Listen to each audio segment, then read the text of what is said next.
50-Year Journey Come Full Circle, written by Dr. Matthew A. Johnson. We are on Chapter 6, The Expedition to Mount Elijah. I'm Willi Rose. Dr. William York, otherwise known as Bill, had previously assigned me the task of assembling an expedition team to go up on the mountain within 1 or 2 weeks of our lunch meeting. Although I was 8 months new to Grants Pass, Oregon, a local gentleman interested in the Bigfoot phenomena had contacted me and offered his assistance if it was ever needed. His name is Doug Thomas. Doug is a local pastor and principal at the Vineyard Christian School. He's a very kind soul who would give anyone the shirt off his back. He's an avid outdoorsman and knows the mountains in southern Oregon, including the logging roads, like the back of his hand. He stands about 5 feet 10 inches tall, is handsome, always smiling, and is missing his right arm. When I first met him, he joked about how he lost it to a sand shark in the desert. In case you haven't caught on, he has a great sense of humor, too. I contacted Doug and told him all about Bill and his years of experience in Africa. I told Doug about Bill's request that I assemble a research team and asked him if he could help me put it together. Doug enthusiastically responded in the affirmative, and we brainstormed about all the guys that we both knew and thought would make good team members. We managed to put together a ragtag bunch of guys who were equally enthusiastic to join us up on Mount Elijah to help us look for evidence of Bigfoot roaming around in the wilderness near the Oregon Caves National Monument Park. There was a total of 15 expedition team members, including Dr. York, Doug, and myself. The remaining 12 individuals consisted of a bunch of local avid outdoorsmen, including the 16-year-old neighborhood kid down the street who was dying to go out into the mountains with us. Also, accompanying us were Bill Lee, a national radio broadcaster for ABC Radio at the time, and his cousin Daryl Stout, both hailing from the state of Texas. Finally, my father, Art Johnson, accompanied us too. My father was 70 years old at the time of our first expedition and a retired Oregon State Trooper. He served for 25 years and closed out his law enforcement career by helping to run the Fingerprint Bureau. My father was very fascinated by the Bigfoot phenomenon because of his own alleged experience that occurred during a deer hunting experience 36 years earlier in 1964. To be clear, he never called it a Bigfoot encounter. You'll understand why in just a moment. Apparently, on a cold fall morning, my father took my older brother up into the logging roads in the mountains above Seaside, Oregon. My brother was 10 years old at the time, which would have made me only 3 years old. I was too young to remember anything about what was conveyed by the both of them during their return home. The only reason that I know anything about this story is because at the age of 12, I found and read a copy of my father's typed-up Oregon State Police report of the alleged encounter while I was rummaging through some boxes in the upstairs attic. When I asked him about what I had found and read, he only spoke to me about it once and then never again after that. My father had reached a point on one of the logging roads where he thought it was a good place to park the Chevy station wagon, hike up the hill, and see if he and my older brother could spot any deer in the area. After they made it to the top of the hill, they hunkered down and waited quietly for about 10 minutes. They did not see any deer at all. Matter of fact, the whole area appeared to be void of any animal or bird activity. It was eerily silent, the kind of silence that can scream to your sixth sense while in the woods. Suddenly, my father reported that there was an extremely loud scream that sounded as loud as a jet engine. He said it was like someone flipped on a light switch. The scream transitioned into a repetitive whoop, whoop, whoop, whoop, whoop that got louder and louder and louder until it reached a point that they had to cover their ears. Then the light switch flipped off. The sound had stopped as quickly as it had started.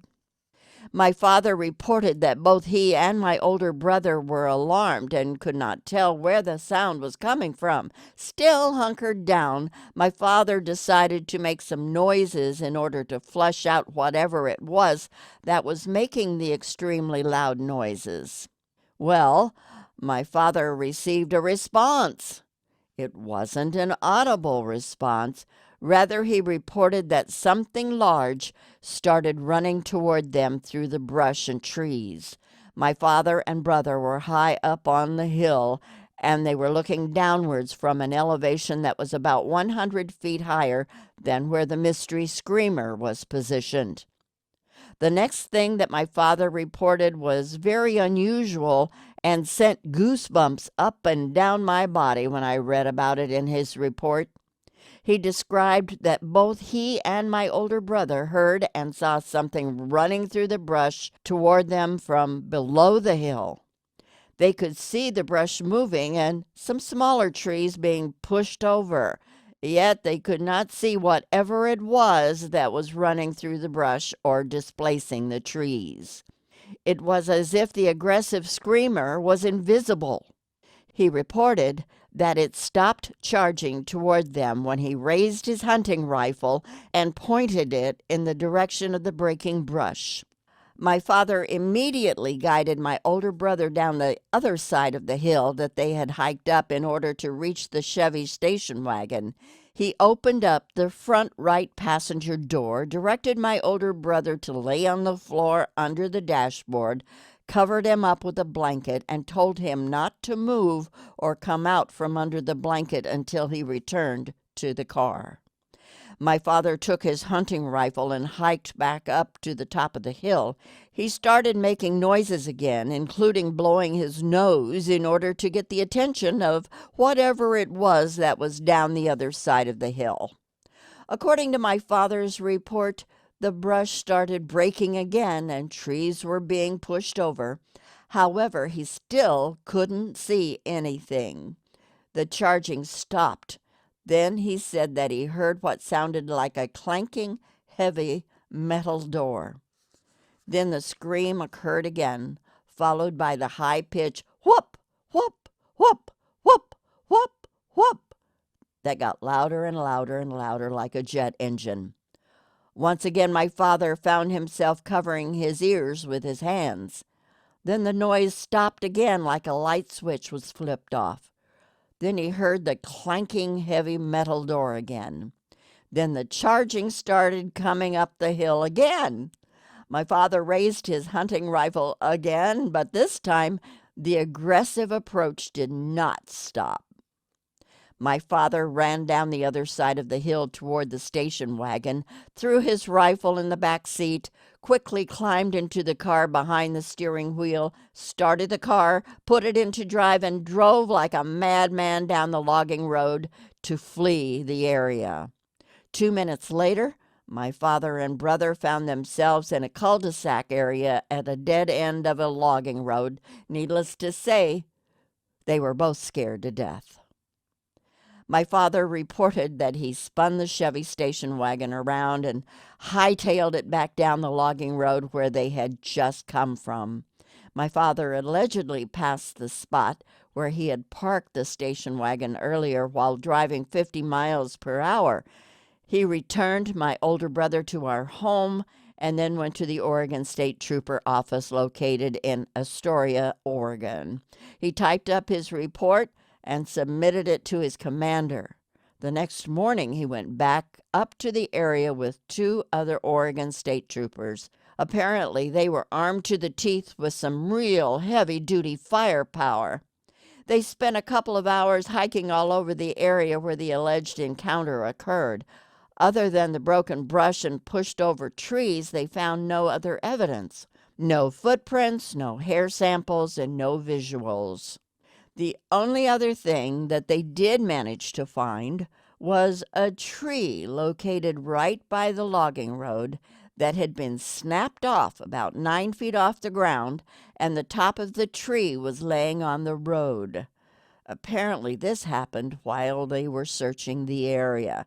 The tree was snapped over across the road on the side of their car that was closer to the dead end of the road. They went back to the state police office and reported to the commander what they found.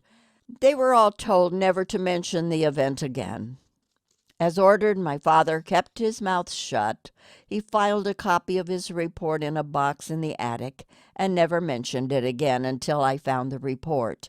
He was adamant that he didn't know what he and my older brother encountered because they never saw what it was. My father, Art, was excited and grateful that I invited him to come along with us on our expedition. As previously stated, he was 70 years old. He knew he wasn't going to be able to join us while we hiked up and down the sides of the mountains in the area. However, he could stand guard while we all slept through the night. He had already been retired for 15 years and had worked some occasional side jobs as a graveyard security guard. Therefore, he was used to staying awake all night long. Although the rest of us younger bucks were excited to be there together, we were also very happy that my father was willing to pull the graveyard shift and make sure that we were all protected while we slept. On Saturday, September 9th, 2000, we met in the morning in the parking lot where the Hellgate Jet Boat Excursion business is located in Grants Pass, Oregon. Dr. York's and my private practice office were also located in the same building complex. Once all 15 members of the expedition were assembled, we proceeded to drive toward the Oregon Caves National Monument Park. There are rules about not camping inside the park boundaries. I had previously purchased a map of the local logging roads from the BLM office and located a spot that would keep us out of trouble with the rangers. Once we reached the dead end of the spur logging road on the east side of Mount Elijah near the Bigelow Lakes area, we packed up our gear and hiked in on a trail. Dr. York wanted us to camp up on the ridgeline of Mount Elijah on the south side of the park boundaries of the Oregon Caves. He chose the ridgeline camping spot based on his years of experience of working with gorillas in Africa. Although Dr. York knew absolutely nothing about Bigfoot, he assumed that they were more apt to be hanging out on the ridgeline during the summer than they were to be hanging out around the Bigelow Lakes in the valley below on the east side of the ridgeline. We stopped several times along the way to give my father some rest. Truth be told, we needed the rest too. We eventually made it up on the top of the ridgeline and found a meadow surrounded by trees. We had our camp set up, tents and all, before noon. We consumed some snacks for lunch, and then I gathered everyone together. We reviewed the BLM map, divided up into 7 teams of 2 men. Dr. York assigned all 7 teams to their areas, and we began to go over every nook and cranny of Mount Elijah. We covered the west side and the east side of the mountain. We covered the south side and the north side of the mountain. We covered the valleys below, including the Bigelow Lakes. We were ready to deploy our old-school research tactics, otherwise known as the paparazzi money shot approach.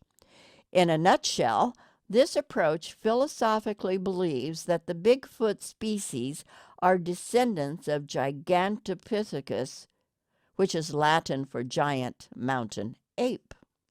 It was believed that these descendants migrated over the Bering Sea land bridge along with all of the other animals and humans during the Ice Age. Since the Bigfoot species were simply giant mountain apes, or wood apes as some researchers referred to them, then we could aggressively pursue them in the forest just like any other animal. Therefore, Old schoolers were in the habit of utilizing high-tech equipment to assist them in their research, such as trail cams, seismic sensors, night vision equipment, thermal imaging equipment, etc.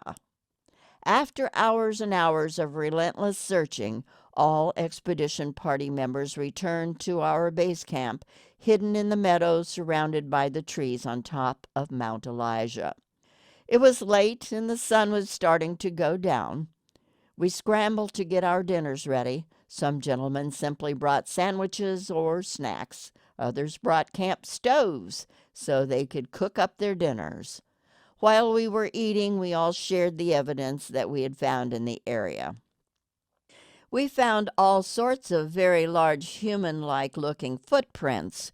We found tracks that appeared to belong to a very large adult male, an adult female, and to an adolescent child.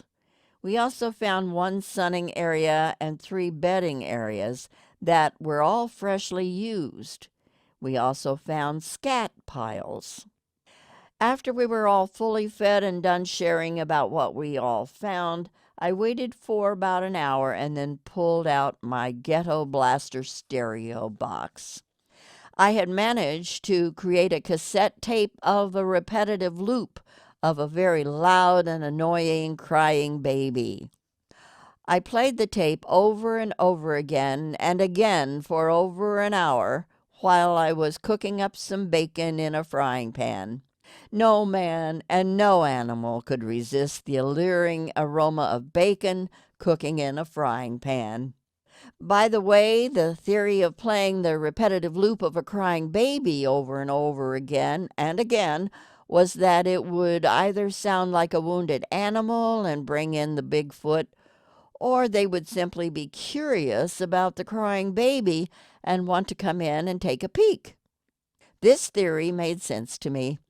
Both Dr. York and I believed that the Bigfoot that my family and I encountered was drawn to us because of our 3 young blonde-haired children.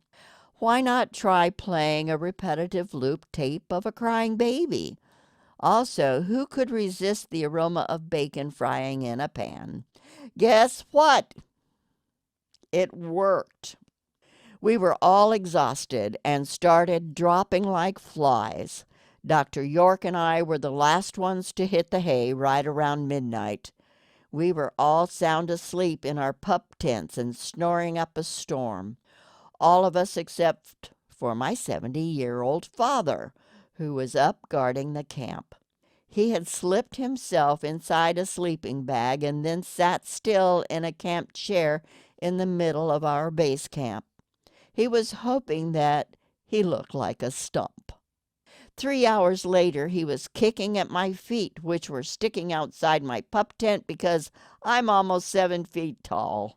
He kicked and kicked at my feet until I finally woke up. I stuck my head outside of the tent and whispered loudly, "What?" My father responded, "Look over there." He then turned on his flashlight and lit up an adult male Bigfoot who was standing on the perimeter of our base camp. As soon as he was lit up, he ran to his right, our left, and you could see the branches and brush moving as he ran away. Later on, after I fell back to sleep, my father saw 2 more Bigfoot on the perimeter of the base camp. This time, he didn't bother to wake me up, and he kept his flashlight off. The next morning, after we all woke up, my father was like a kid in a candy shop. He shared with all of the men how he had successfully kept us safe from the encroaching Bigfoot by lighting them up with his flashlight. The men were captivated by his story and thanked him for being willing to pull the graveyard shift while guarding camp. My dad was smiling with pride regarding his contribution. He was also elated that he actually had a visual of a Bigfoot. After we were done eating breakfast, Bill Lee videotaped everyone regarding their experiences up on top of Mount Elijah. He ended his interview with Dr. York. He proceeded to say that he didn't come up to Mount Elijah to find Bigfoot. Rather, he came up to the mountain to look for evidence of Bigfoot in the area. He then shared with everyone that he started his journey as a skeptic, but he was leaving as a believer. He acknowledged all of the evidence that was found by everyone, including the tracks, sunning area, and bedding area that he saw with his own eyes. He concluded in his interview that Bigfoot is very real. Finally, he expressed confidence that if we kept coming out into the forest to look for Bigfoot over and over again and again, we would eventually learn more about their patterns and behaviors, and it would eventually become easy to find them and interact with them, just like many animals he had worked with back in Africa. The expedition to Mount Elijah on the south side of the Oregon Caves National Monument Park boundaries was a success. We had confirmed that they were in the area. We had found evidence which was confirmed by visuals. 15 men confirmed all of the above. It turns out that I wasn't crazy after all, and that Bigfoot really existed. Little did I know, I had officially become hooked. I became addicted to the Bigfoot phenomena, and I wanted to learn more, much more. At that time, I had no idea that my newfound hobby would keep me coming back out into the mountains looking for the big hairy guy for the next 2 decades. However, it didn't matter because I wanted answers. The truth is out there. That's the end of Chapter 6 of Bigfoot, 50-Year Journey Come Full Circle, written by Matthew A. Johnson. Chapter 7 is next. Come one, come all. I'm Willi Rose.